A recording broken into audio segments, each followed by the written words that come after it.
Hello, everyone, and welcome back to the Tent of Abraham. I'm Tamir Kreisman from Jerusalem, Israel, and we continue with Calling All Jews. This one is called The Son of David Will Not Come Until. Now, before we begin, you should know this is going to be a very intense one. There's going to be a lot of details, a lot of information. A lot of things said here are going to upset a lot of people, but it's for your own good. This is your medicine, and you need to hear this. I know it's going to be a long class, took a while, so you could even watch this in sections if you want, but please, for your own sake, try and get through this, okay? All right, so let's get into it. So whether or not you believe in God, whether or not you read the Torah, whether or not you believe anything that I have been presenting to you thus far, that is all irrelevant. We've already concluded in the last teaching the signs of the times, so that you know that we are definitely in the days before the revelation of Mashiach. Since all those signs are currently in play, all they can do is intensify until everything goes boom. There will be, of course, new signs, but so far everything we got that we discussed in the last class, in the last Calling All Jews, is going to be more and more and more undeniable to everyone. To anyone. So since, like we said, they're all in play, things are going to intensify, and you see, belief has nothing to do with it anymore, because now you know, right? I believe it. Now you see it. It's here. You witness it. There's no more belief is involved in this. You're going to have to believe what comes after in order to get through what is. So today we're going to get into even greater detail regarding what is to come. These have not yet happened officially, but we are going to show you that they actually already exist in the world today. And it's just a matter of time until they're fully implemented into the system. So we're going to be reading through Masechet Sanhedrin, starting at 97a, as well as passages from other places, obviously. But we're also not going to read everything, just what we can see that is happening or that is about to happen, because there's a lot of discussions in between. And then we'll take it from there. Rabbi Yochanan says, during the generation in which Mashiach will come, Son of David comes, Torah scholars decrease. And as for the rest of the people, their eyes fail with sorrow and grief, and troubles increase. Just notice how it's two different things. And the rest of the people. There's Torah scholars, and then there's the rest of the people. Why? You'll see. Okay, so first of all, this kind of hits home. This is very difficult. It's a very difficult time for Israel right now because it's kind of like a slow burn. People don't know what's going on. They don't read Torah. Our young men in the army are dying almost every day. Just yesterday, we lost 2 more. Hostages are being executed. And since the division in Israel has not only returned, but has already exceeded the pre-October 7th levels, we know that it's only going to become increasingly more difficult. So we see those that learn Torah are not the one whose eyes fail them with sorrow and grief. And troubles aren't going to increase for everyone, but those that are actually learning Torah, reading what is going on, reading the prophecies, understanding it from the sages explaining in detail what's going on, there's less failing of the eyes through grief and sorrow. Make no mistake, everyone is in grief and sorrow. But the eyes do not fail you because you actually see the signs. Where everybody else, if you're not in Torah, we'll get into it, all right? But have our eyes failed, though, right now, failed through grief and sorrow? Not yet. Wait for it. And as the Talmud goes on to say, and the harsh decrees will be introduced. Before the first passes, the second comes quickly. Most of these don't need an explanation because we all see it happening. Well, if you're joining me, of course, you're more likely to see what is going on than your average person in the street. The 7-year period, i.e. the sabbatical cycle, right, every 7 years, during which the Messiah, Son of David, comes. So there's a 7-year cycle. All right. So during the first year, this verse will be fulfilled, where it says in Amos 4:7, and I will cause it to rain upon one city and cause it to rain upon another city. During the second year of the period, arrows of famine will be shot. During the 3rd year, there will be a great famine, and men, women, children, the pious, and men of action will die, and the Torah is forgotten by those who study it. During the 4th year, there will be plenty, but not great plenty. During the 5th year, there will be great plenty, and they will eat and drink and rejoice, and the Torah will return to those who study it. By the way, when was this? This was during the COVID time, where you had the rabbis who were bought and paid for were telling everybody to go get the magic cure in order for them to go learn Torah. That actually happened. They closed down the yeshivot. People were not studying Torah in houses of study here for years. Let's continue, or at least for a year. During the 5th year, there will be great plenty, and they will eat, drink, and rejoice, and the Torah will return to those who study it. During the 6th year, voices will be heard. What are voices? These are voices of war, just like we are seeing today. If you haven't understood where we're at, there is tension, there are threats, lines are being drawn in the sand, and we can hear a lot of talk, but let's be real. This is not yet a war, what's going on right now. There's no war in Gaza. This is a conflict. There's no war in the north. This is a conflict. We're waiting for war to break out. War, right now, you might be able to say between Russia and Ukraine. Again, if at that, nobody's really going full force. So right now, there's just talk of war. Tensions are building. This is in the 6th year, right? In the 7th year, wars. Straight up global conflict. Plural. Meaning World War III, which will inevitably lead to Gog and Magog. And at the end of the 7th, the son of David will come. Bemotzei Shavi'it ben David ba. That being said, it would seem that our timeline, everything we've been discussing here over the last year, how many years? Like 4 or 5 years, it's all correct. Which means that starting this Rosh Hashanah, Yom Kippur, Sukkot, the full-blown wars should break out. Okay, we're going into it right now. Oh, and hold on tight for this year's Simchat Torah, because we still didn't learn nothing. This is not a prediction. This is but a simple observation. Like a weatherman, I see clouds, I call it rain. But there can always be the winds of tshuva to whisk them away. Also, if you want this whole 7-year cycle in even greater detail, then check out the End from the Beginning series, which we did 3 years ago. There's 31 classes about the physical and spiritual implications before and during the coming of Mashiach, all of them according to the Ramchal and the Vilna Gaon, and I highly recommend it. Again, it's on the channel. That's all about, it's called Acharit Kereshit, the end from the beginning. It's basically, it mirrors the Egyptian Exodus going into the final redemption. Okay, so we see a 7-year cycle over here, and our sages are going to ask questions, which I'm sure should be coming up for you as well.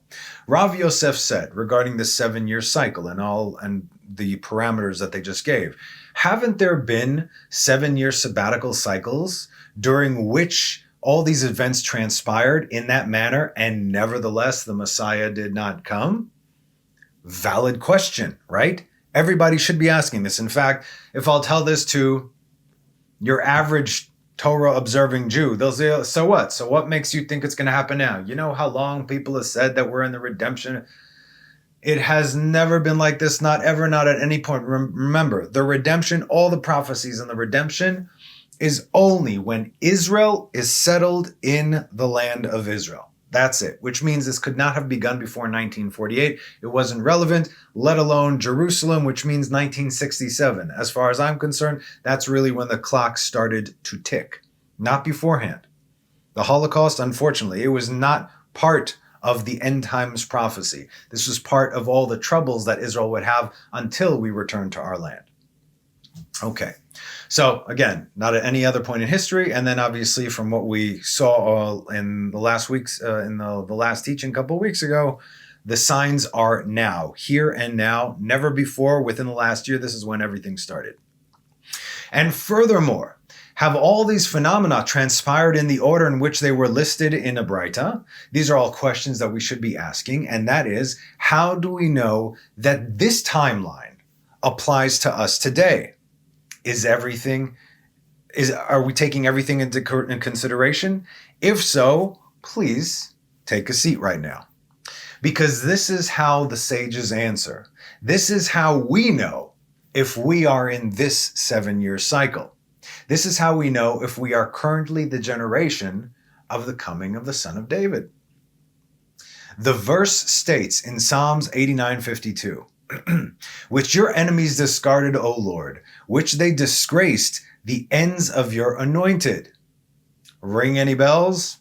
No, obviously not. We need to read the Hebrew. Please listen to the words. If you've been following the following series, then this is where your jaw drops. Asher chalpu oivecha Adonai, asher chalpu ikvot meshichecha. There it is. Ikvot meshichecha, O Lord, which they disgrace at the end of the heels of Messiah. I told you to sit down. That's how we know that we are in the right place in the right timeline. When everything that we learned in the last class, we see that all these things are in place, which they are. That is when this 7-year cycle is relevant. And that has never been relevant before in our entire history. And in case there is a doubt, the Talmud continues with the section we are all too familiar with. It is taught in a Braita that Rabbi Yehuda says during the generation that the Son of David comes, the hall of assembly of the sages will be designated for prostitution, and the Galilee will be destroyed, and the Golan will be desolate, and the residents of the border will circulate from city to city and will receive no sympathy. The wisdom of the scholars will diminish, and sin-fearing people will be despised, and the face of the generation will be like the face of a dog, meaning looking at the stick instead of who's holding the stick. And the truth will be lacking, as it is stated in Isaiah 59:15. And the truth is lacking, ne'ederet, tieh ha'emet ne'ederet, not nehedar, ne'edar with an ayin. And he who departs from evil is negated, considered mad. What is the meaning of the phrase, and the truth is lacking, and the truth will be ne'ederet? The study hall of Rav says, this teaches that truth will become like so many flocks, adarim, and walk away. What is the meaning of the phrase, and he that departs from evil is despised? The study hall of Rabbi Shela said, anyone who deviates from evil is deemed insane by the people.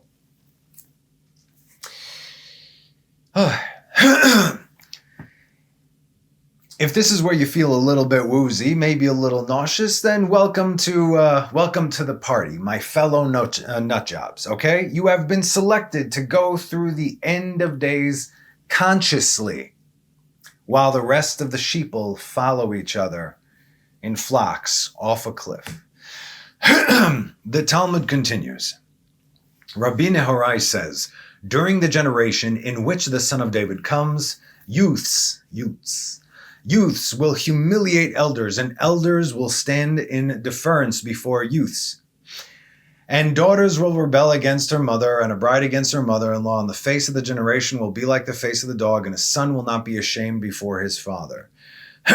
Everything we discussed in the upside down class, we see right here.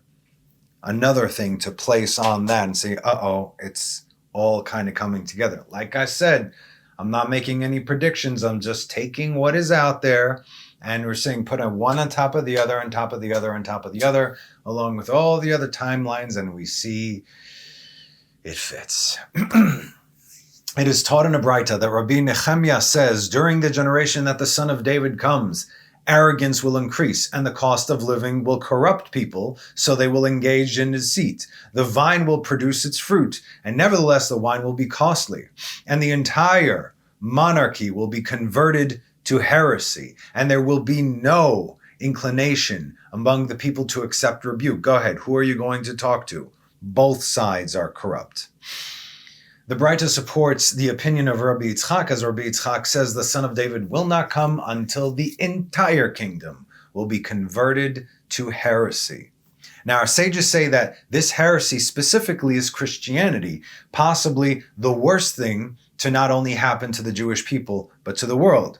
But wait, our leaders here aren't Christian, maybe in secret, but Christianity is not the main root of heresy. It is just another offshoot of the world system of Edom, which they themselves are not even aware of, okay?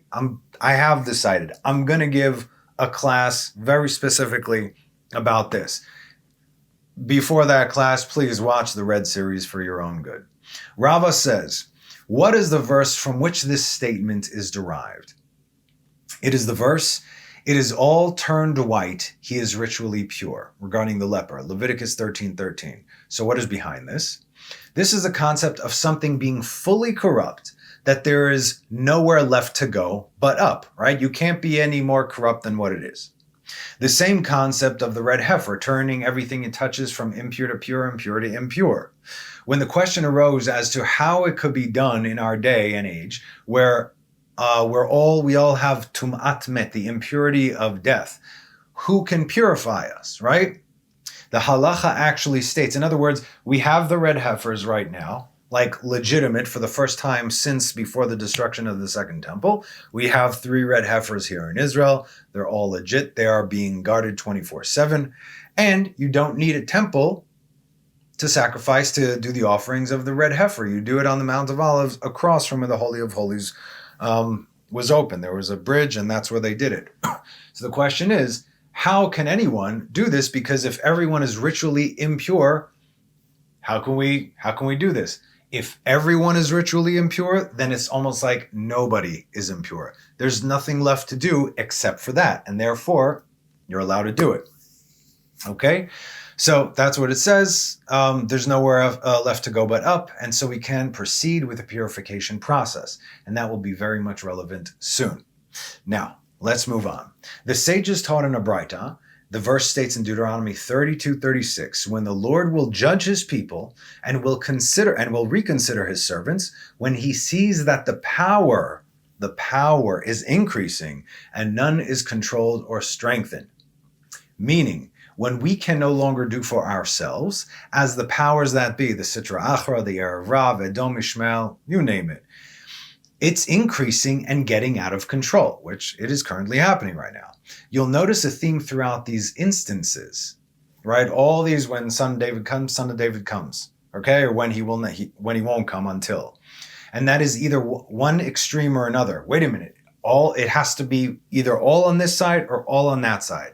You think the word extremes, but that's not the case. You see, the Torah doesn't work in extremes. Our minds do. Based on the false social constructs this world system has implemented already within us. Either one or the other is not an extreme. These are 2 choices that you have. It all comes down to these 2 choices. You're either with God or not with God. Everything that is not according to God, that is the other side. It's not the tree of knowledge of good, kind of good, sometimes good, questionably good, depending on which rabbi you ask, good to some but not to others good, based on how I feel that day. You see, it's the tree of knowledge of good. All that other stuff, no. There's only one standard of good, and that has been given to us throughout the Torah. Just like there is only one standard of evil, and not the tree of knowledge of good and kinda evil, questionable evil, evil to some but not to others. Evil is evil, bad is bad. There are no extremes, you have to understand. There's only truth. All the stuff, all the in-between, like they are doing today, all the colors of the rainbow, don't you see? We'll call it the gray area, that society loves to splatter across our moral compasses. That all falls into the category of evil. It's quite literally good and evil, and everything that is not good by default is evil. There is no benign. You see how our definitions, our minds, and train of thought are completely askew? That is this world. From the phrase, their power is increasing, It is derived that the son of David will not come until informers will increase, meaning those who have aligned themselves with the Sitra Achra, the heir of Rav Edom, the traitors among us who betray those who are still with God. When their numbers increase, and I heard some interesting things recently, that apparently in Israel today, and actually if I think about it right now, and I'll explain why it makes more sense, there is more Erev Rav in Israel today than there are actual legitimate Jews. In the wilderness, the Erev Rav outnumbered Israel like 100 to 1, more even, right? So why not more than 50%? If you have those that genuinely hate the Torah, let's say 30%, and you have another 20% that they don't hate the Torah, but they really couldn't care less. That's another 20%. Then let's say from the Orthodox, you'll have 50%, but really how many are actually Orthodox from them? You can't be, today modern Orthodox, it doesn't really work. You're either here or you're either there. It's either good or evil, not extreme. This is what God says. There's this and there's that. Or, sorry, maybe that's even incorrect. There's this, the truth, and then there's everything else. That's it. If it's outside of the realm of the truth of what God gives us, then it's by default everything else. It's not, I don't have to go to an extreme other area. It's this or that.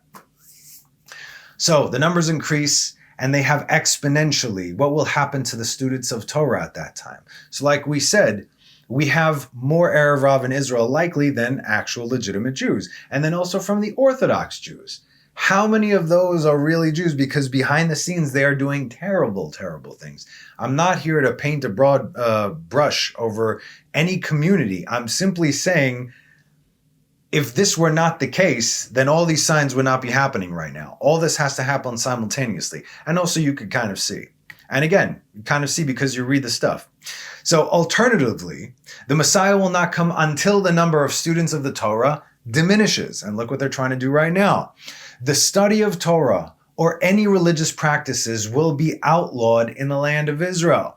And this will be done by the Erev Rav among us who are working with Edom, Rome. Back in the day, the Romans would murder our Torah scholars. You could not study Torah, not in public, not in private. If they caught you with the Torah scroll, they would kill you. Today, believe me, they wish they could do the same.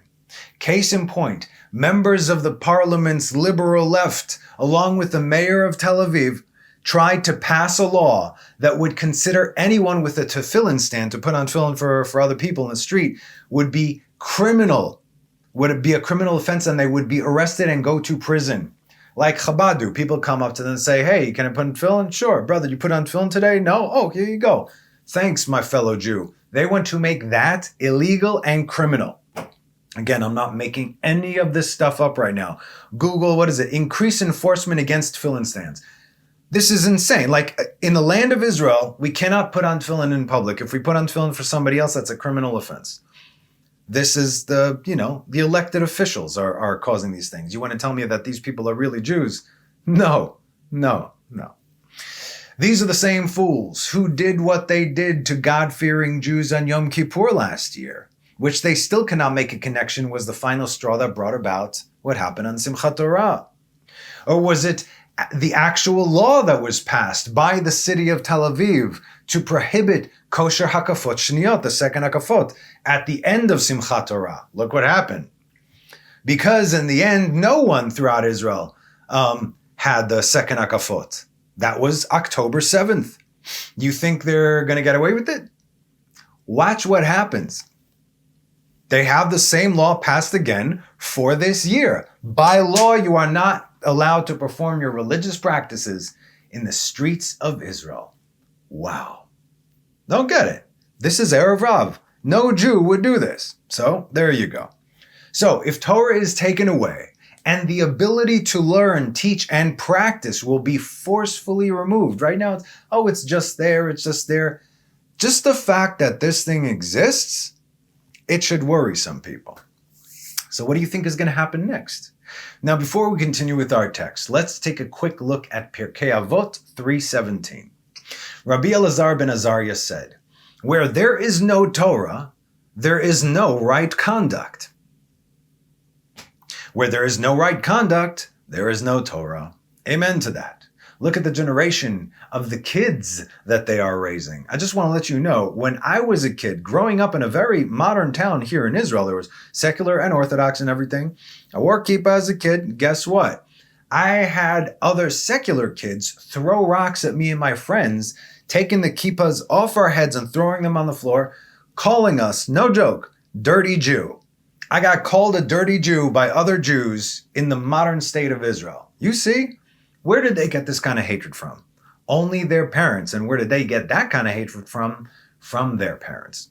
Okay? So these things very much exist here in Israel. So, and now these kids who pulled the kippah off my head, same little kids back in the day, today they have children of their own. What do you, if they had this seething hatred towards Judaism, towards their fellow Jews, how much more so are they going to implement that into their kids' psyche?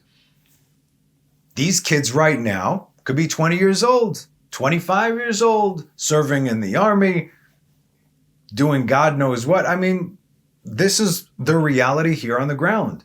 Not everything is peaches and cream. Do I think these people are Jews? Not if they treat another Jew like that. There is no way. That is by definition the very spirit of the Erev Rav, specifically Amalek within the 5 types of Erev Rav. I can't look at this person as a Jew. Some person that would spit on the Torah. When I was in high school, I got kicked out. Here's other information. I got kicked out of 2 religious high schools. I never liked being inside the box. What's in the box? What's in the box? Get out of the box. There is no box, right? You know my stance already on Judaism. We needed a Judaism because there was Reform Judaism and Conservative Judaism and Islamism and all the other isms. So we needed our own box to carefully separate and define. And I get that. And then it was very necessary for the time of the Galut. But right now, though we are in the Galut, we are at the end of the Galut, and the box needs to be, there is no box, man, because we have to accept, really understand what is to come. So, anyway, I'm totally getting ahead of myself and I'm all over the place. Let's get back, because then I could do this forever. All right. So where there is no wisdom, there is no God. Where there is no God, there is no wisdom. Case in point, and look at the adults. Where there is no understanding, there is no knowledge. Where there is no knowledge, there is no understanding. Society as a whole. So like I was saying, I ended up in a secular school, and that's actually where I became more religious. Why? Because I was looking at all the kids around me who were raised by people who really despised God, His Torah, any kind of semblance of Jewish tradition. And these people in the class were learning Torah in the class according to professors' opinions, which drove me nuts. These people couldn't care less. They were ripping out pages of the Tanakh. They were throwing it around like a ball. I couldn't believe it. That's why I became religious. I'm like, oh my goodness, if I was ever like this, or if I, God forbid, had kids like this, I'd kill myself. What is going on over here? And this is a generation that are the same age as me today. So there is that problem. Where do you think they get it from? Are these people really Jews? I guess we'll see. In any case, the Erev Rav outnumber Israel in the land of Israel, and that's why we got problems like this today. Where there is no bread, there is no Torah. Where there is no Torah, there is no bread. When you remove Torah from society, what comes next? Like we read in the text before, what do you think comes next? Back to Sanhedrin. Alternatively, the Messiah will not come until the Peruta. And this is something that's going to scare everybody across the board. I wonder why. Mashiach will not come. The son of David will not come until the Peruta will cease from the pocket. Peruta is a penny. It is the lowest denomination of currency. What does this mean? 2 things. 1, everyone will become flat broke. 2, there will be no more physical currency, hinting towards a global digital currency. What is currently happening. This means a total economic collapse globally. Are you people aware of Klaus Schwab, the International Monetary Fund, and its 4th Industrial Revolution? You think politicians run the world? I mean, you would think that at least half of the Americans would know better after, 3 years of a weekend at Bernie's, right? Or other replacements that they're told to vote for, Dumb and Dumberer, right? I doubt it. No, you're playing the game over there. You're actually, what was it, the debate? You're looking at a debate. Everybody lost. Everybody lost, especially the people who are watching and thinks that it actually matters. The people that tell your governments what to do, that's who you need to be paying attention to. Now do this. Read up on what these clowns are saying publicly, and then listen to what I'm presenting to you here. That was written over 2,000 years ago. Our sages said what is going to come. They're saying that this is their plan. You think this is a coincidence? This should be comforting, though, not scary, because God already told us what is going to happen. What difference does it make who does it or how it happens? This was the problem with Israel back in the original return to Zion during the Second Temple. They didn't want Cyrus, the Gentile king, to say, okay, go back to Israel, build a temple, here's money. No, they wanted the miracles of Egypt, and that's why they faltered. You don't decide how God does what.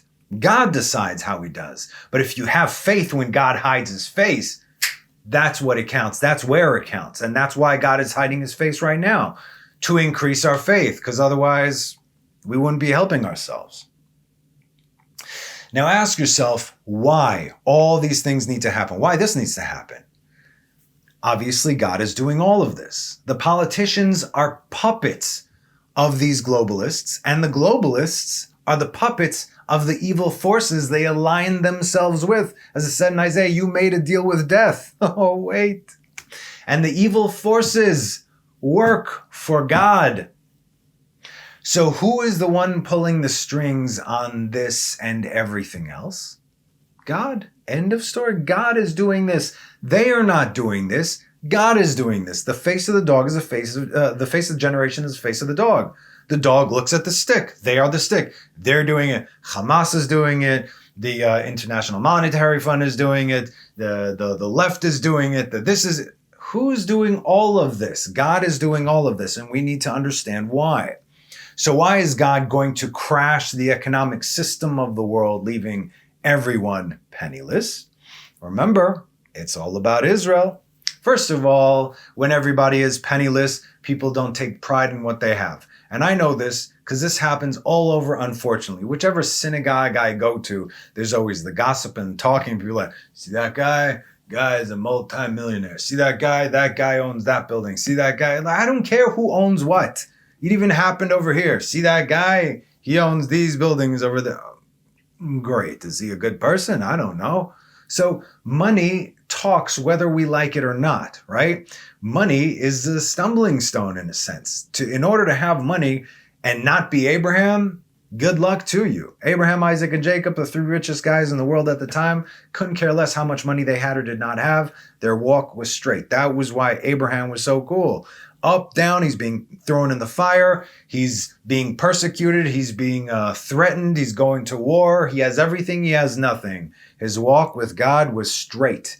That's it. That's how we need to go. But the moment we start having some money, not only do people look at us differently, we think slightly differently. Even if it's, oh, I'm so good, God gave me this and all that stuff. Humbly, and I know plenty of very wealthy individuals who are good souls. That kind of burden, it's not for everybody. So in any case, in order to remove yet this other layer that will prohibit us from getting closer to God, that's why it's necessary. But now, let's look in the practical sense. Leviticus 25. And the Lord spoke to Moses at Mount Sinai, saying, speak to the children of Israel, and you shall say to them, when you come to the land I'm giving you, the land shall rest the Sabbath to the Lord. Oh, look, yet another command to adhere to in the land of Israel. If your brother becomes destitute and his hand falters beside you, you shall support him, whether a convert or a resident, so that he can live with you. You shall not take from him interest or increase, and you shall fear your God and let your brother live with you. What does this imply? This implies that if you loan with interest, then by default, you do not fear God. You're going against a direct command in the written Torah. You shall not give him your money with interest. Next verse, it says again, nor shall you give your food with increase. So again, I am the Lord your God who took you out of the land of Egypt to give you the land of Canaan to be a God to you. Only here will this take place. Interest is a prohibition from the Torah, written, plain, and simple. Now, do you know a bank in the world today that does not charge interest? I mean, it's one of the reasons that banks are banked. That's how they make their money. How about taxation? Why do I have to pay Social Security, VAT, city tax, state tax? Why do I have to pay for water and electricity? Yet if I choose to have solar panels, I'll get taxed for adding electricity to the grid. I'll be penalized for that. If I get taxed on my salary, then why do I have to pay taxes on everything else? And if from the money that I've already paid tax, should I give it to someone as a gift? That money has money that's already been taxed by me. Then it's going to be taxed by the recipient? How does any of this make sense? I know very few people here in Israel who do not live month to month. So where does all this money go? I mean, I know that everybody knows at least 60% of Israel's budget goes towards defense and security. Does it though? Do we get a refund if there's, a security breach and say thousands of tax-paying citizens are murdered, hundreds of thousands homeless? Do we get a return? No? Agreement? No, we don't, right? Our bad. Do you understand that the system itself is not only rigged, but it goes directly against the Torah? Do you see this, right? From the Torah. Read the book. Here, this is what's going on. This is what we call oppression. This is injustice on a daily basis. And this is what our ancestors went through in Egypt. Oppression is the way of the world, while freedom is the way of God. And this is through Torah. Al tikrei charut ela cherut. Do not look engraved, meaning that the Torah was engraved with God's finger, but charut. But cherut, freedom, this is what we get. And nothing angers the error of Rav among us more than real Jews using the false system to live a godly life. Oh, they hate that so much. It is quite literally the bane of their existence. And they are doing everything in their power to stop us. Again, this is from the spirit sense. Now, here's another example of the corrupt world system that goes directly against the Torah. From Deuteronomy 24.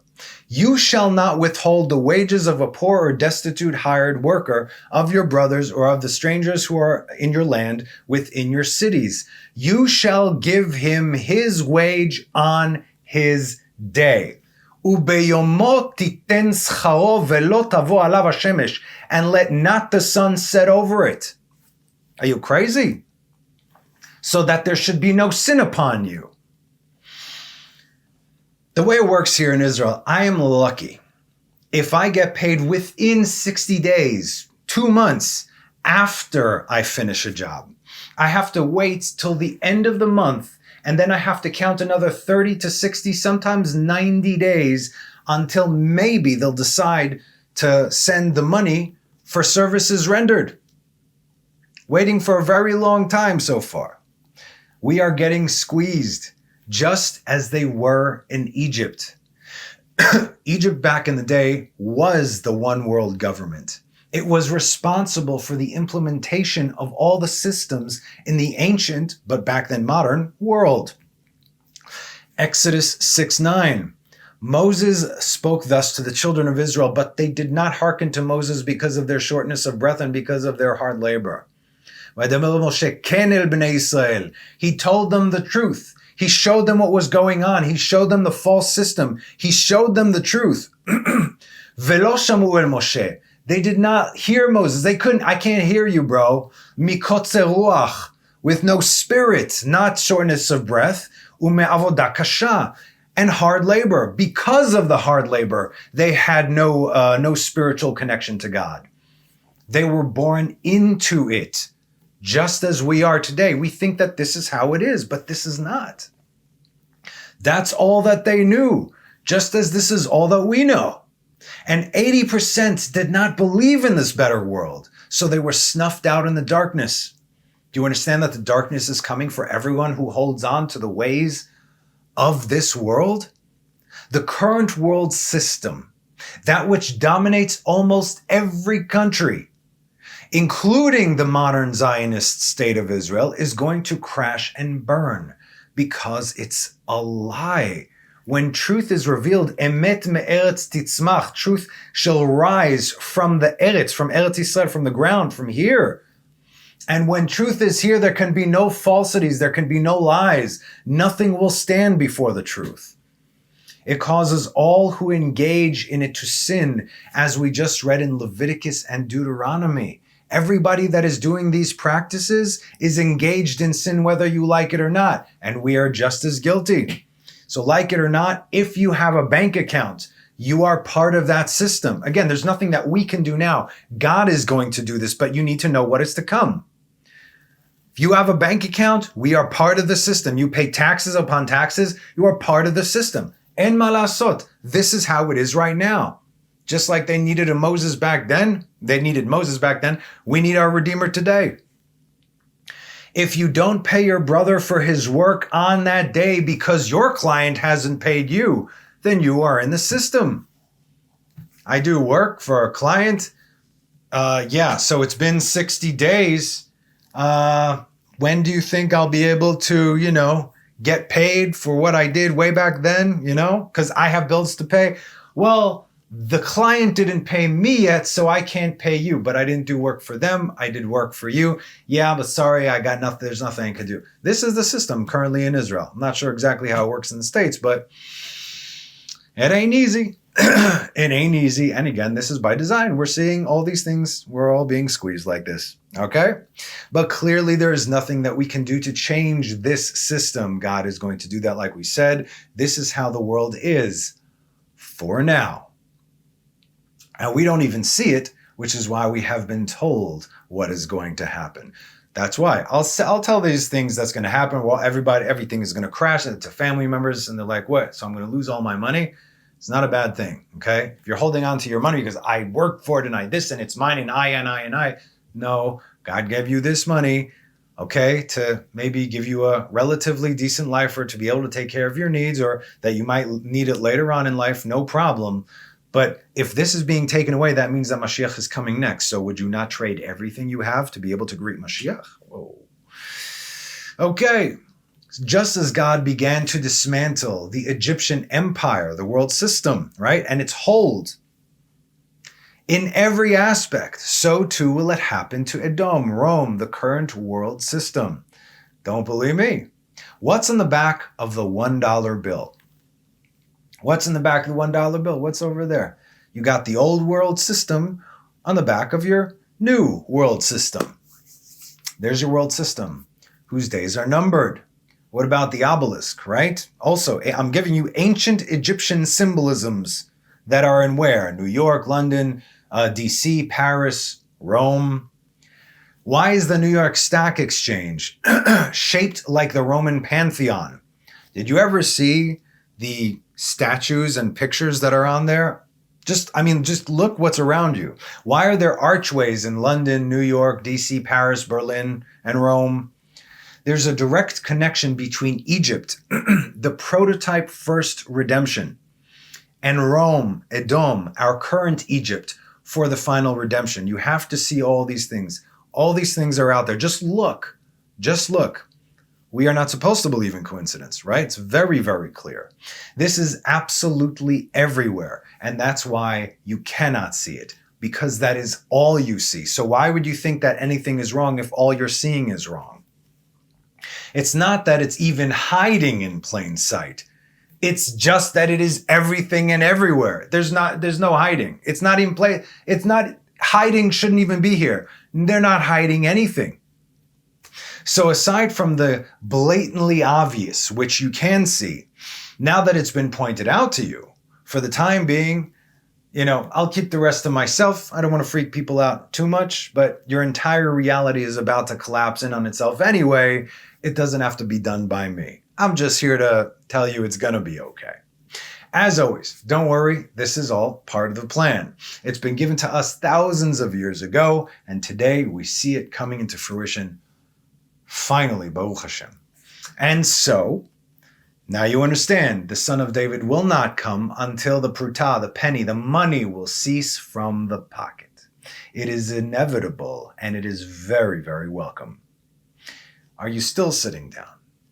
Good, because we're not done.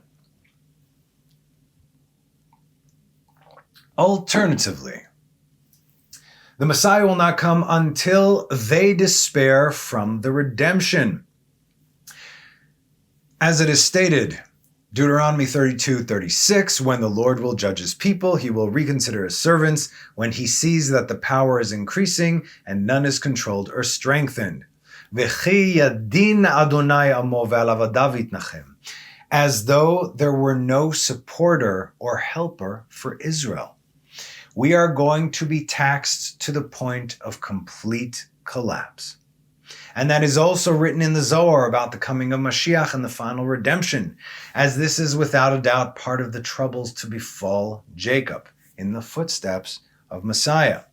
These things never came about all at once in order. Because why? First of all, there would be tremendous resistance, right? Just like in Egypt.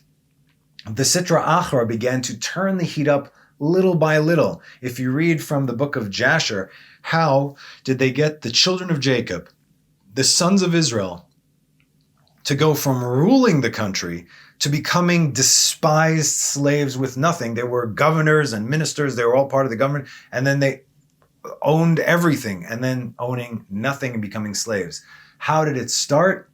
They all started to work together. Even Pharaoh himself rolled up his sleeves and went out there and started building. So Israel seeing, okay, the king of the land is starting to go out and build, and every last one of the Egyptian citizens, we will go with them. And it said slowly but surely every day, they started to remove themselves, and the ones that were left at the end were only the sons of Israel. And then slowly but surely they started to say, okay, listen, you guys, you can't own property, but that's okay. You can't own this. You have to pay rent. You have to pay more taxes and more tax. You have to pay Jew tax, right? Slowly but surely. Ask if you have any Holocaust survivors left where you're at. Ask them how the Nazis started slowly, because Kristallnacht didn't happen all of a sudden overnight. It did happen overnight, and that was too late. But it led up till there. Slowly but surely, Jews cannot walk on the sidewalk. They have to walk in the gutter. Jews cannot own property. Jews have to pay more tax. Jews have to wear the yellow Magen David to show that they're Jews. Jews do not have the same rights. Slowly but surely, the rights are being taken away, and they have to give more. And they're like, okay. Because that's the only way that these things could be done, right? So just like in Egypt, they started turning up the heat a little bit to the point that every small change they make today barely noticed it, right? But look at the situation today. Is this normal? You know that it's not.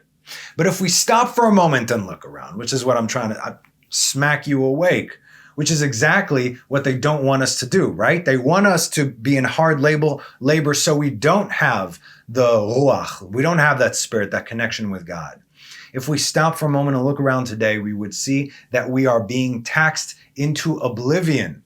People can barely make ends meet. Hardly anyone can purchase a home. Prices are so high. Income is low. Our borders are not safe. We have traitors within our borders. The Supreme Court rules against Israel and Israeli soldiers and civilians who gave their lives to defend its citizens. There is civil unrest. Jews are fleeing Israel in droves to European countries where their grandparents were murdered for being Jews not 80 years ago, while the rest of the world stands with us by wearing that stupid yellow pin. Oh, and it's just another pagan symbolism, by the way, which even the Nazis wore. Surprise, surprise. We don't even know what they're feeding us. We're just like, oh yeah, this means this? Okay, sure. We are constantly being threatened to be terminated by several surrounding nations. Our closest allies are enabling all of this to happen and are withholding arms from us to fight against the enemy that they helped to create. Oh yes. All the while making us send aid to the monsters who are holding and executing our people? Does this sound like a normal reality to you? This didn't just start overnight. But now look at this, and this is a situation. It happened, and you let it happen. We all did. We are all guilty. And make no mistake, I am withholding the real stuff from you, because then you won't sleep at night. Sleep is important. This is your world. This is your reality. And if you stopped just for one godforsaken minute and remove your face from the news and stop regurgitating the information that they want you to see. Oh, you hear the news? Yes, that's what they want you to see and repeat. You would actually recognize that this was not our world 10 years ago, 20, 30, 40, 50 years ago. The world today is unrecognizable. Where did it go? This is not the world we remember, yet everyone seems to forget what it was like. These are your patterns. They are all increasingly going to get worse until what? Until we stop believing the blatant lies. This is also an energy thing. So what can I do? Start working on yourself. Stop becoming afraid by drinking the Kool-Aid. Until we realize that there is no one for us to rely upon except for our Father in heaven. That's it. And if you just lost your appetite, if your heart just sank into your stomach, if your knees are weak, mind racing, heartbeat elevated, cold sweat, fear, panic, the idea that it's the end of the world as we know it just is beginning to sink in right now, and you are feeling despair, then you should know that is a good thing, and that means that we are so close. And now you see why the sages said, the Son of David will not come until they, Israel, despair from the redemption. All this is by design. They are certainly playing their parts like the useful idiots that they are. Nothing more than a bunch of puppets. That's it. Everybody's playing their part.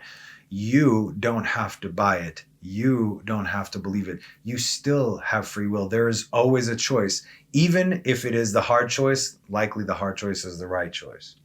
Now I'm telling you, it's hard enough to know as it is, to know all these things, to deal with them as they come. How much more so the overwhelming majority of Israel, religious and secular alike, who have no clue about the things that I'm telling you here today. Most people have no idea.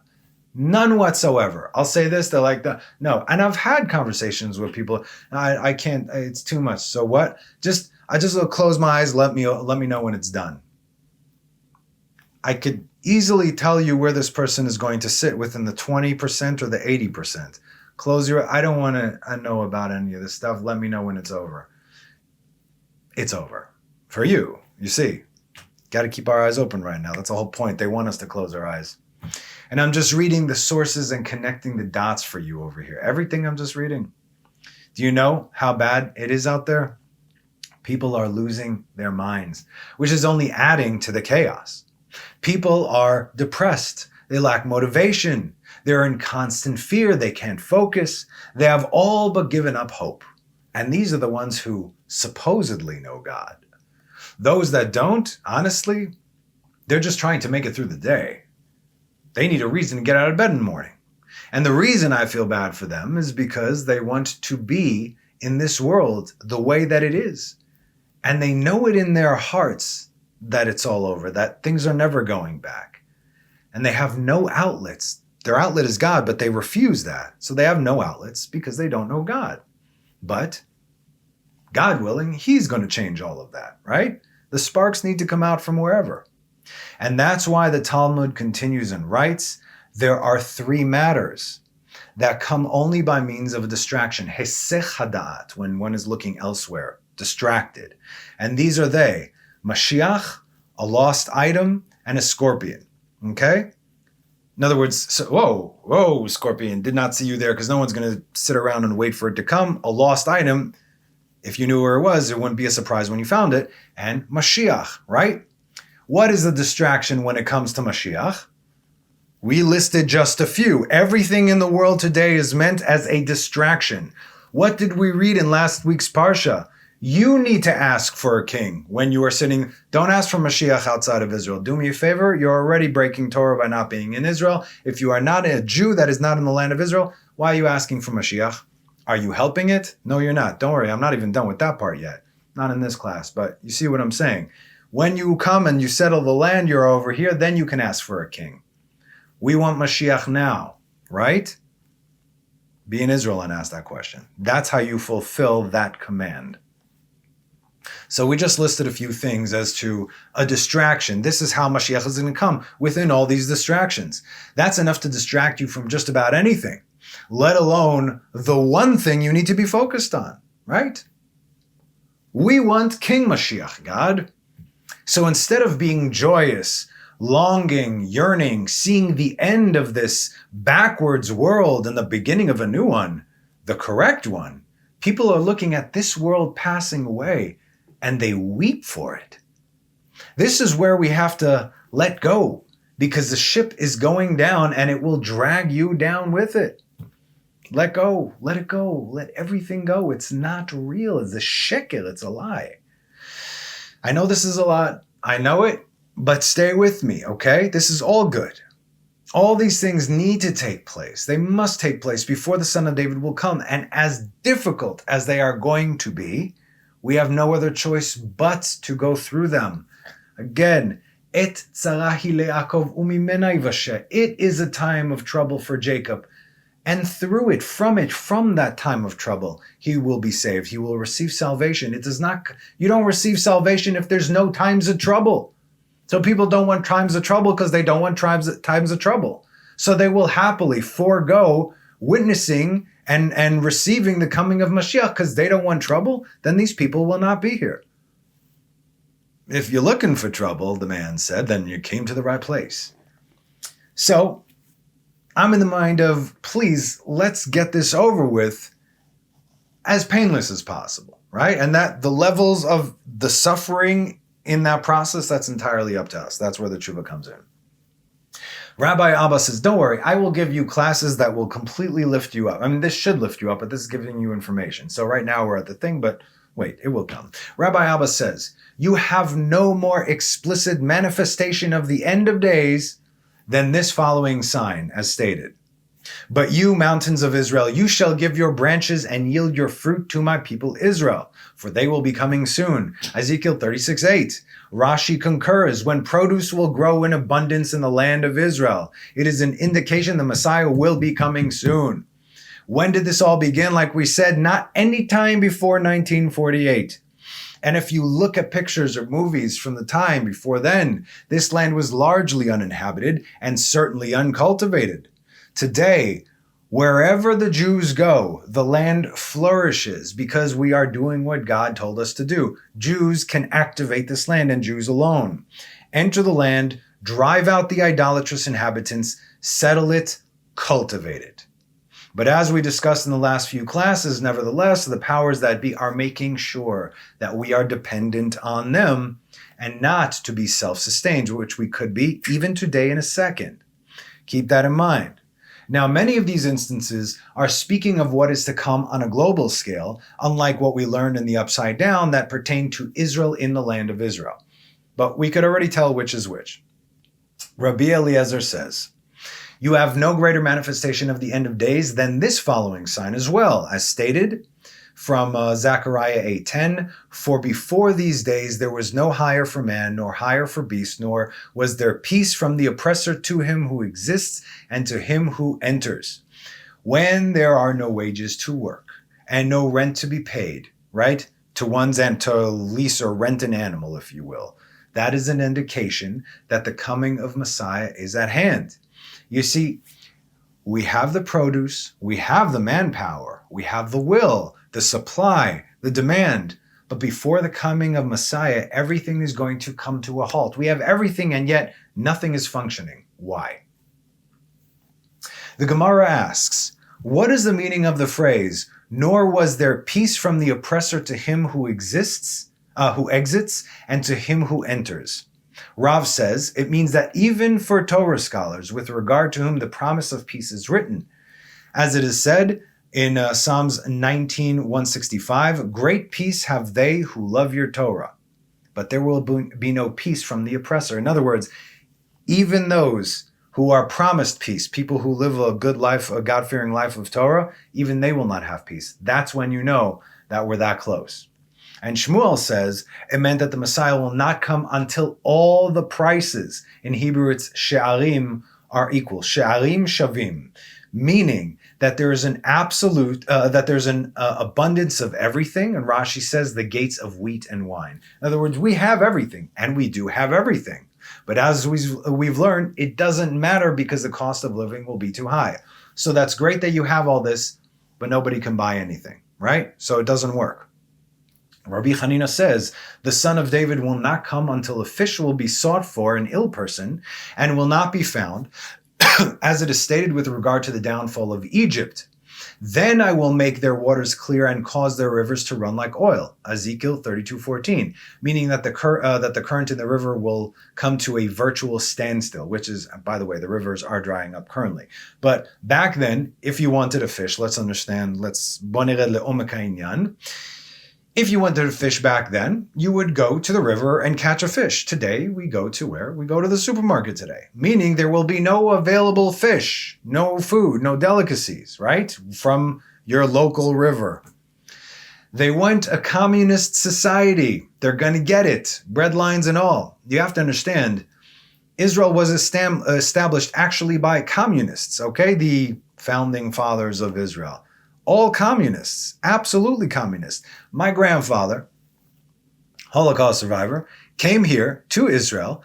If he wanted to work and to get a job, to buy a house, he had to first of all forego his reparations from the Nazis, who, killed all his family and took all his stuff. Legitimate, right? No, that's mine, give it back. He had to give that to the state of Israel. So first, that's one. And two, in order to get a red passport. They had red, their papers, red, out of all the colors. You need a red passport. If you want to work in Israel, hey, Jew, if you want to work in the land of Israel, you give all your money to the government, we'll give you a red passport, and then you work where we tell you to work. You will get paid wages that we will give you. You will live where we tell you to live. This is communism. That's what kibbutzim are. Kibbutzim are called communes. Everybody says it works together, right? This is what Israel was founded on. You have to understand how corrupt this was even back then. The whole corruption was established from the beginning. That's why we have problems today. All this was by design, don't you worry. So like I said, they wanted a communist society back then. They want it today right now. They're destroying the middle class. Just like in the States, this is what they're going towards. And it is written thereafter, on that day I will cause the glory of the house of Israel to flourish. Ezekiel 29:21. There is always balance when it comes to Israel and Rome. Jacob says, Rome represents the world system. Like we said, all these corrupt systems are all part of the world systems. But I mean Rome actually, as in the kingdom in whose exile we are currently in. The same ones who destroyed our temple and the same ones who will be destroyed at the very end. Now, before we go on, you must understand that Judaism and Christianity, they cannot coexist, okay? I know a lot of good Christians believe we're on the same side, but that could not be further from the truth. Even if your hearts are in the right place, could not be further from the truth. I'm also going to do a class on this. I absolutely will. Okay, it's Jacob and Esav, Israel and Edom, Judaism, Christianity, if you will. Like I said, it's just one offshoot. One of the offshoots of Rome, of 2,000 years ago, is the Christian Western world today, as it just rebranded from the Roman Empire to the Roman Catholic Church, and from there to every other strand of the 42,000 Christian denominations in the world. They're all getting the same book, right? You read the New Testament, you get it from the Roman Catholic Church. That's where you got it from. But a lot of other Christians, they think, no, those guys are in idolatry. They gave you the book that you're reading. Whatever. Anyway, the only reason they are allowed to exist now is because of the blessings given to Jacob by Isaac. But in the end, it's going to flip. In Masechet Megillah 6a, it says something very interesting regarding this. And this will prove that point. The sages say that the fortunes of Caesarea, what is Caesarea? Caesarea represents Rome here in Israel. So, there's a Roma, big Rome, and Romi Zeira, which is Caesarea. So when it says Romi or Romi Zeira, it speaks of Caesarea, which was the Emperor Caesar's choice in the land of Israel. That's where they would have all their ceremonies and everything. Okay? So the sages say that Caesarea, which represents Rome, and Jerusalem, the city of God, are diametric opposites, black and white. Our sages say that Caesarea represents the small Rome in the land of Israel. Now they go on to say, if someone says to you that both cities are destroyed, meaning Rome and Jerusalem, do not believe them. Okay? Meaning they cannot not be. One always has to be. If he says to you that they're both settled in tranquility, do not believe them. If, however, he says to you that Caesarea or Rome is destroyed and Jerusalem is settled, or that Jerusalem is destroyed and Caesarea or Rome is settled, then believe him. So like we said, they can never coexist. Never. It says, and when did Rome come about, that entire system? When King Solomon married the daughter of Pharaoh, Egypt, Rome, the angel Gabriel came down and planted a shoot in the sea that grew up, and that became Rome and the world system that we know today. From back then, Egypt, Rome, it's just a rebranding. That's it. And if you are thinking, well, Jerusalem today is built and flourishing, you are incorrect. So long as a temple does not stand, Israel still is in exile, despite the fact that we are in our land. Our sages say that a generation where the temple is not built in your generation, it is as if it was destroyed in your generation. The temple will be built when that generation is worthy. So we're not worthy, which means we're still in exile. And so, as long as Romi Ze'ira, Caesarea, stands, which represents Rome's hold on Israel, it too must be destroyed. Now, ask yourself this. Where is the residence of the current Israeli prime minister, whose name shall not be mentioned? I know the official prime minister's house is in Jerusalem, right? But where is his actual place of residence? Romi Ze'ira, Caesarea. Can't make this stuff up, right?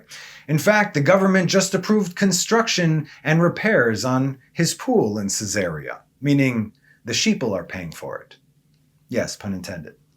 And since Rome represents the false system and religion of the world today, which I've done an entire series about, like we said, and all that is associated with it, it all has to fall before Jerusalem is truly built. Why?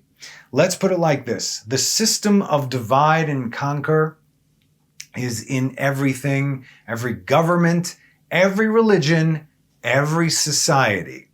Rome represents this system of duplicitousness, like Esav, and not duality, like they preach. Together we're on the same. No, you're not on the same side. Absolutely not.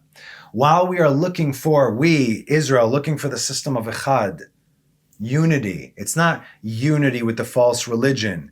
Unity with Echad, with God. So let's continue from Sanhedrin.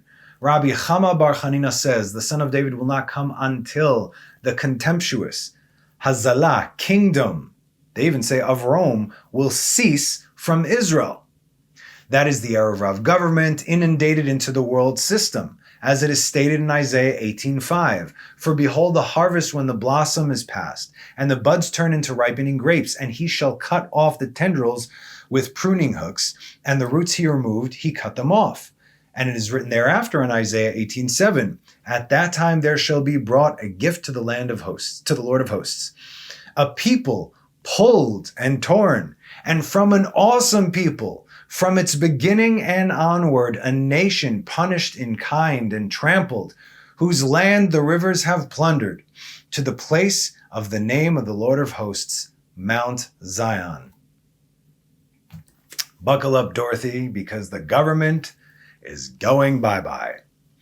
Zeiri says that Rabbi Chanina says the son of David will not come until the arrogant or the rude, Gasei HaRuach, will cease to exist from among Israel, as it is stated in Zephaniah 3:11. On that day you shall not be ashamed of all your deeds with which you rebelled against me, for then I will remove from your midst, those who rejoice in your pride, and you shall no longer continue to be haughty on my holy mount. Gasei Ruach, the way people speak with such arrogance in the government over the, you have to understand, they call people who learn Torah, who devote their lives to God, they call them leeches, they call them parasites, they call them old-fashioned. They call them old world. They call them closed-minded.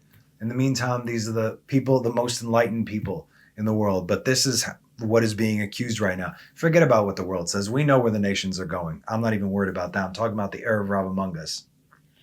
And it is written afterwards in Zephaniah 3:12, and I will leave over in your midst a humble and poor people. In other words, what is v'hishalti? She'erit, whoever is left over, which means by default, the majority of the people in Israel, of the Jews in Israel, are not going to remain because the majority of them are Erev Rav, not real Jews, okay? Could be Jews by blood, by birth, but the spirit and the root of the Erev Rav, and there absolutely has to be a cleanse in the land. We'll speak about that in upcoming teachings. And I will leave over in your midst a humble and poor people. Why humble and poor? Well, poor we understand, but also why humble? Oh, we just got beat. That's why humble. There's nobody else that we can rely on except for God. There's nothing else, nobody else to rely on. So, and they shall take shelter in the name of the Lord, because what else are they going to take shelter in? There's nothing left. This is very clear. When we have no pride, no money, no power, what do we actually have? We have nothing, and that is the point. And those who are left won't necessarily have not a thing to their names per se, because that's not the point, right? The point is that all the remnants will take shelter in the name of the Lord, because who else do we have to rely upon? That's the whole purpose of all the things that we're going through, all the Chavlei Mashiach. This is the purpose. If we would wake up, even with all our stuff, and rely on God, purpose fulfilled, no problem. We don't have to go through these troubles. But the chances of everybody doing it because of the kind of effort that the Sitra Achra and the Erev Rav and the world system is putting in right now to cause all these distractions, right? We just got finished with all your COVID laws that divided our people like crazy. What came next? We had, and now the Torah is coming back to the people and people are learning Torah again, and there's abundance of food and work and all this stuff, and then, boom, talks of war. Oh no, we're in year 6, we're going into 7. There we go. There's a wonderful Zohar in Parashat Ekev that says, for the sake of the Malchut, of the kingship, that is where we are today, obviously, in the lowest of all the Sefirot, and that of David, and he's supposed to rise from there, that God has not found a greater attribute than poverty and humility. Ani vadal. Listen to the language. What did we just read in the verse? V'shalti bekirbecha am ani vadal. And I will leave over in your midst a humble and poor people. Ani, poor, dal. Poor and dal is like, we'll call it humble, withered, almost nothing there, okay? Humble and poor. But the words in Hebrew, ani vadal. What does it say in the Zohar? That Parshat Ekev, for the sake of the Malchut, that God has not found a greater attribute than poverty and humility. Ani vadal. Our sages had trouble with this one, asking, how are these harsh realities pleasant attributes? Well, because it shows who really stands with God, who really is going to remain. Because we're not only speaking of humility and poverty, but our sages say any kind of pain and sorrow, troubles, right? Be it physical pain, which no amount of money in the world can help you, or even the stress of taxes, they say. Even a wealthy person, if a wealthy person and all the taxes he has to pay, that is considered ani vadal, even though, let's say, he's a very wealthy person. So stress of taxes and life to befall a wealthy person, these are all troubles. This is exactly what every Israeli is going through right now. If you're not getting hit with this, you're getting hit with that. It's always something over here. Each in their own way. Depending on who they are, depending on who we are and what we need to go through. We have a tailor-made trial to get us to where we need to be. But those who truly stand with God do so when times are good and bad and happy and sad. You know the words. And so the less Israel gives pushback to these troubles, meaning if you don't like something that the government is doing, why are you protesting? It says that it's going to happen. Why are you going nuts? Who are you fighting against? This is supposed to happen. So there's more strife that you're causing, you see? Because you think that you actually have power to change any of this. the only power that we have is God and not God. That's it. Oh, I'm going to do this. That's the gray area that they want. It's the illusion of choice. No, they're giving that to you. It's all a lie. The protests and the reason for protest, everything is a lie. So, the less Israel gives pushback on these troubles shows that they trust in God, knowing that it all comes from Him for our sake. Now, don't get me wrong. Some of the things you read, they drive you crazy.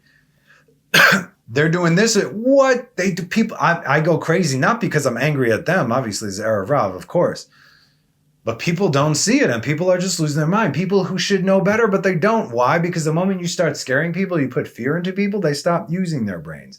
They will give over their freedoms, just like we saw in the whole COVID thing, right? People gave away their freedoms, your God-given right, because you're afraid. So you gave it to the government because you needed to be told what to do. Oy vavoy.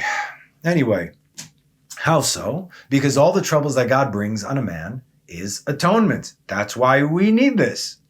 And the reason these come is because we cannot get to where we need to be on our own. So God assists, to which we need to be grateful for. Oh, and this is something that we desperately need here in Israel as well. Check this out. Rabbi Simlai says, in the name of Rabbi Elazar, the son of Rabbi Shimon, the son of David will not come until all the judges and officials will cease to exist from among Israel, and there will be no more autonomous government in Eretz Israel. As it is stated in Isaiah 1:25-26, and I will return my hand upon you and purge away your dross and with lie and remove all your tin, and I will restore your judges, the real judges, right?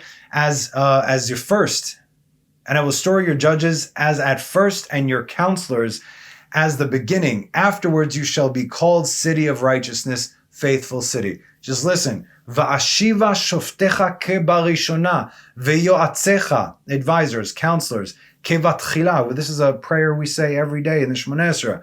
Acharechen yikra lecha ir hatzedek, the city of justice, city of righteousness.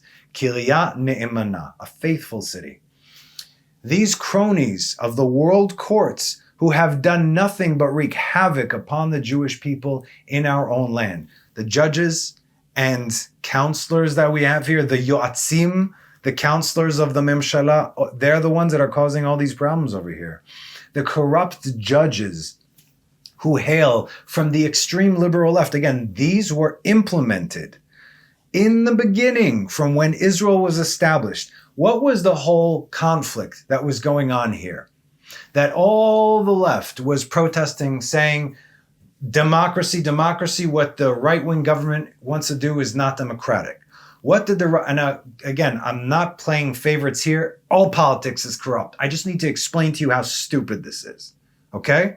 As far as I'm concerned, the left, in almost all cases, they're the Sitra Achra, but the right, bunch of idiots, because they're playing the left's game. That's it. Anyway, so what happened?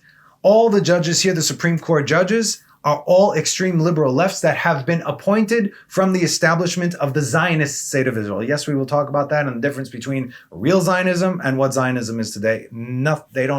It's quite literally the opposite, okay? Day and night.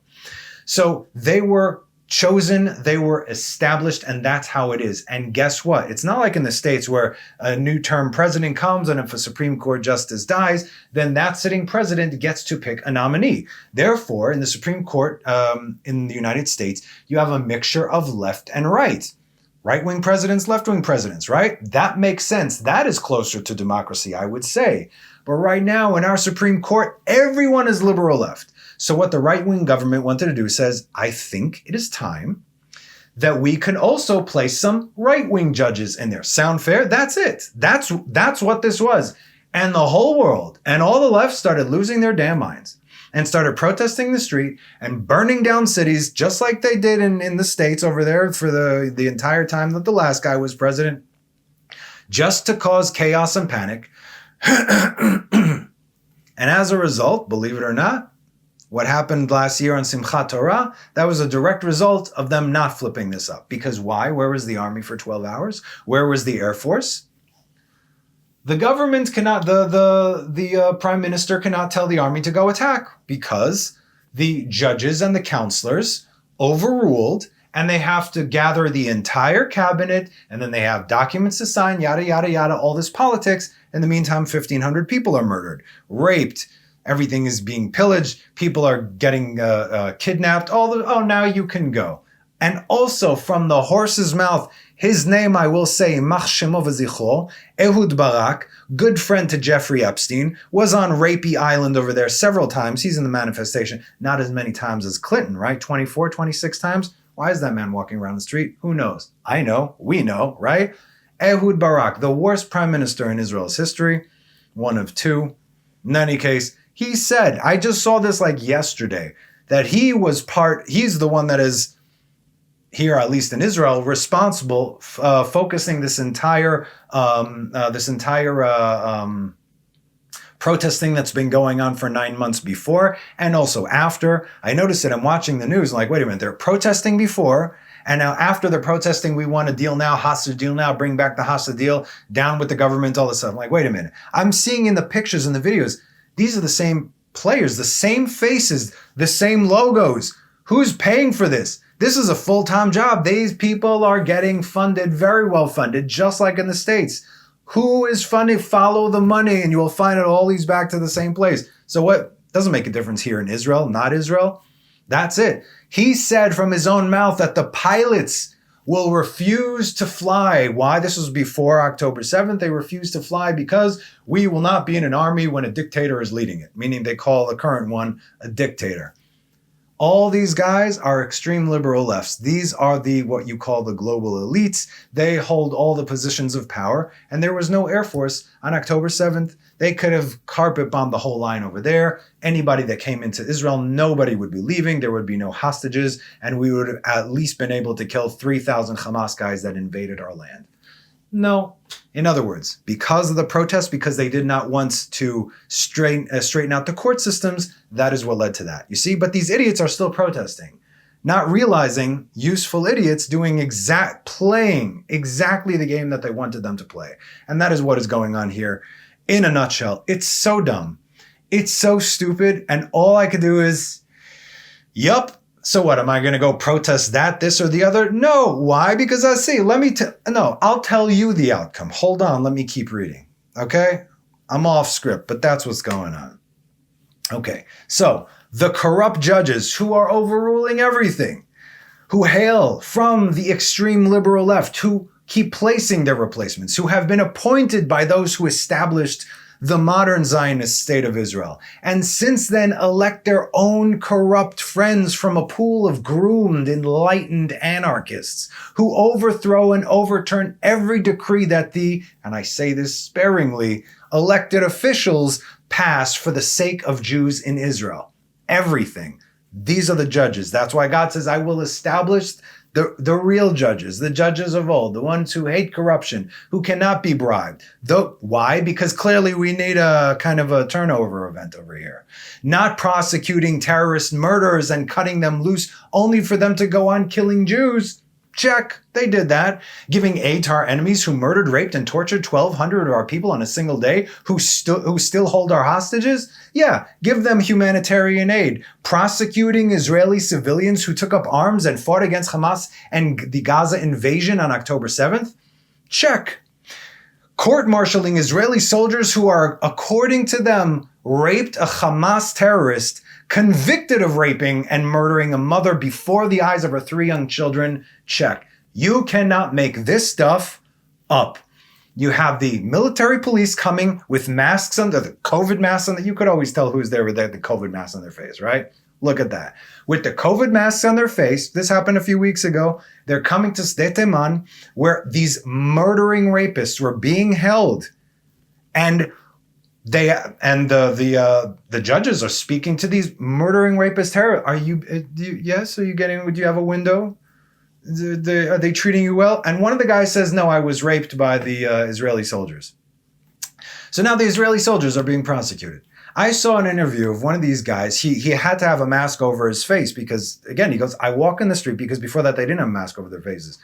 I'm talking about the ones being accused. They're walking in the street, and the guy says, he goes, I don't understand. I'm a father of 5 children. I've been bleeding and my friends are dying for this country. And I'm guarding these murderers and I am being prosecuted by military police based on the order of these judges. I walked in the street. This woman's like, did you really rape those terrorists? Like, you really raped the Hamas guy? Like, are you... How, in what world? But this is currently what we're facing while we are fighting the enemy on the outside. Who's worse, the one on the outside or the one from within? It's so beyond clear. And the right are stupid because they're actually adhering to this. None of this makes sense. And this is according to the word. And that's why let it happen, as infuriating as it is. Because really, what are you going to do? You can't protest this. Nothing is going to change. This is beyond our hands already. Out of our hands. So again, all these things, this is just to name a few of the corrupt courts and what they're actually doing. And where's the government, you ask? Well, the government are there. That's an entirely different story. But who are they? And all other governments around the world, that's what you should be asking. Evil has many different names and faces. And though they all work together because they have a common enemy, God and his people, make no mistake, they all hate each other. Evil is evil. Evil doesn't have buddies, right? They'll eat their own. Corrupt, agenda-driven, and evil. That's who we have. Otherwise, there would be no need to get rid of them. They are quite literally the opposite of how things will be, as they used to be, right? If our judges were fine, doesn't say that there would be any switcheroo. So we just read in last week's parsha in Deuteronomy 16:18, you shall set up judges and law enforcement officials for yourselves in your cities that the Lord your God is giving you for your tribes, that they shall judge the people with righteous judgment. Again, breaking the Torah. This has nothing to do with Torah.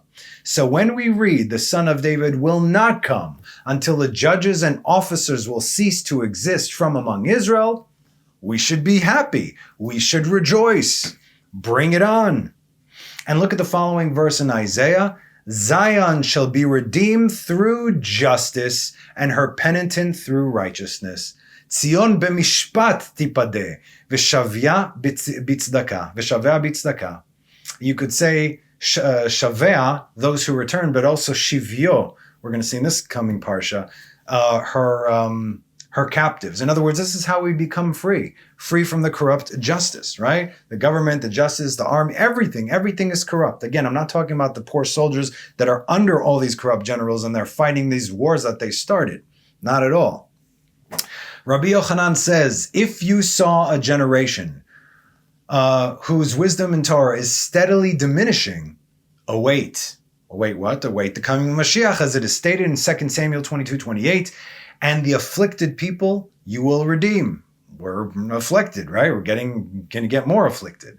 Rabbi Yochanan says, if you saw a generation whose troubles inundate like a river, await the coming of Mashiach, as it's stated, when distress will come like a river, and the breath of the Lord drives in Isaiah 59:19, and juxtaposed to it in the verse, and a redeemer will come to Zion, Isaiah 59:20. In other words, how does a river come in waves? It keeps coming and coming and coming. Await, it says, await. We are awaiting right now, desperately aggressively waiting. Troubles have come over us almost non-stop since the establishment of the state of Israel.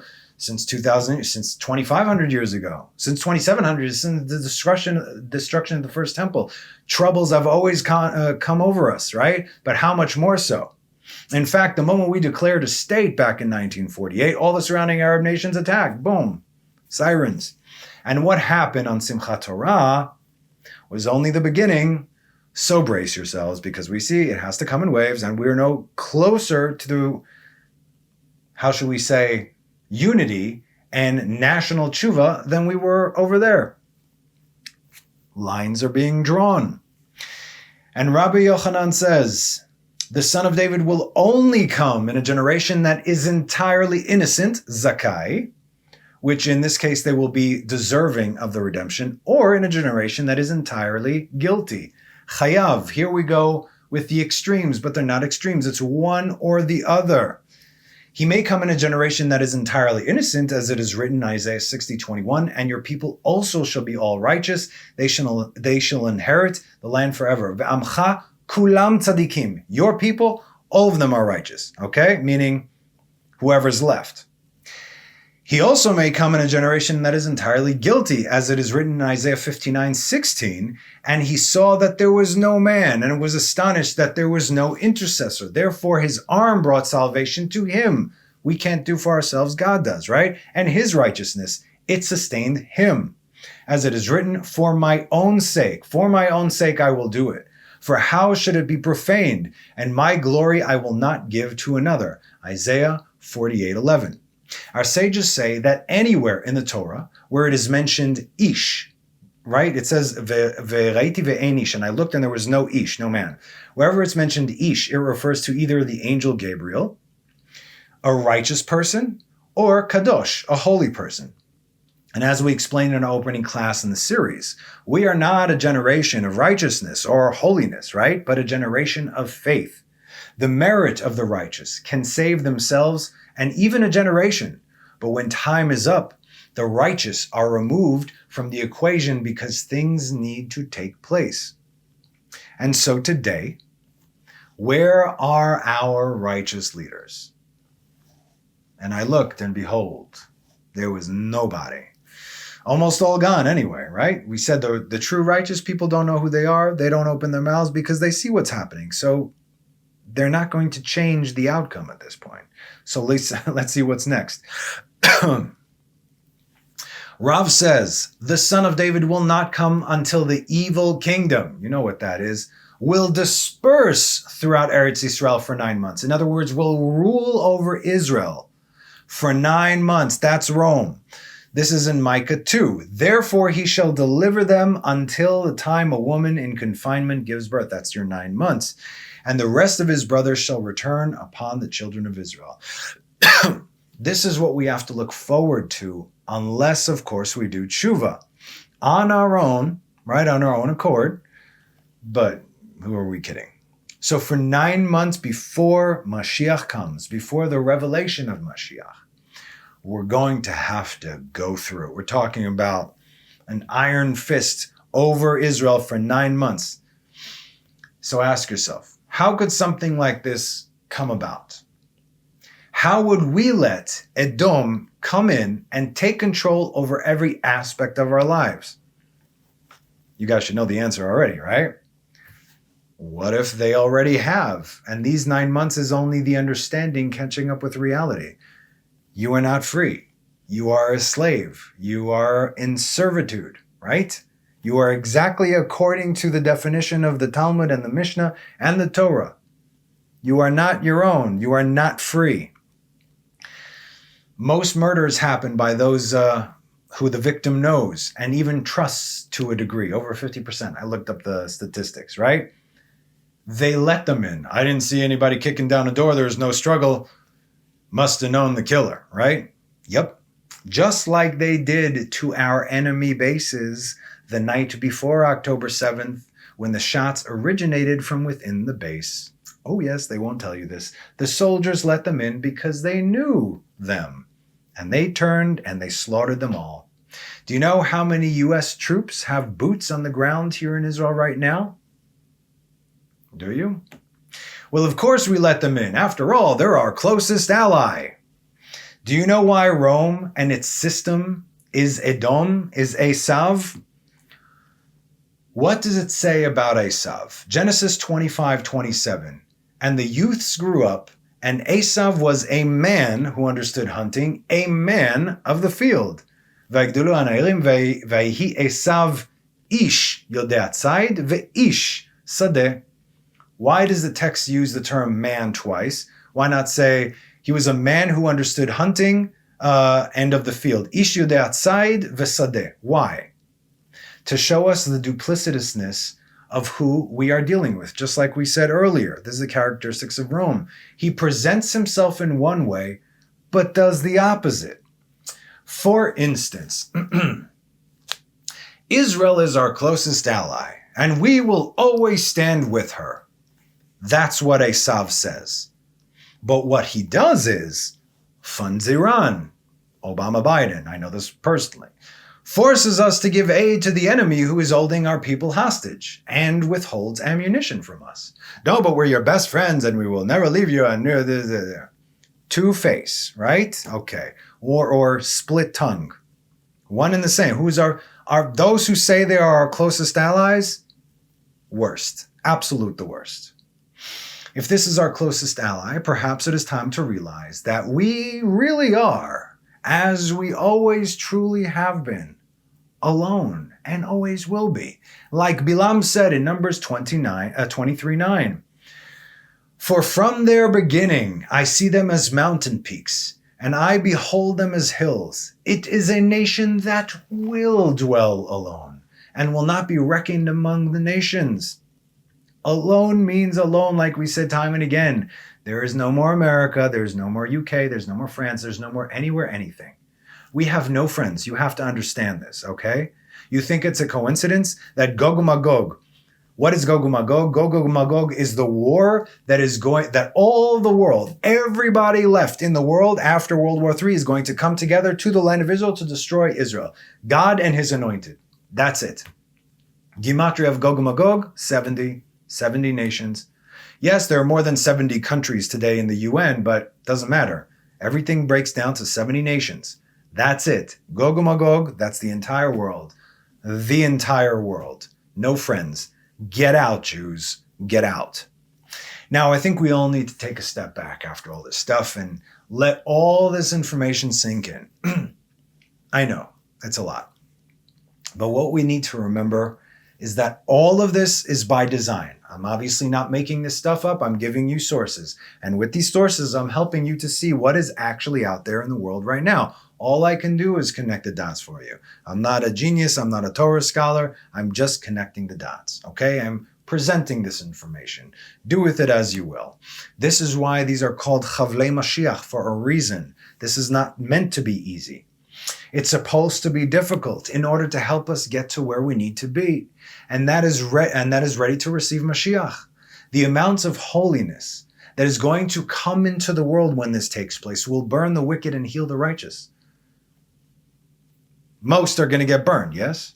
If you're asking, but I thought there won't be any righteous left, then you are correct. And so who do you think this is the purpose for these trials for? Who is this for?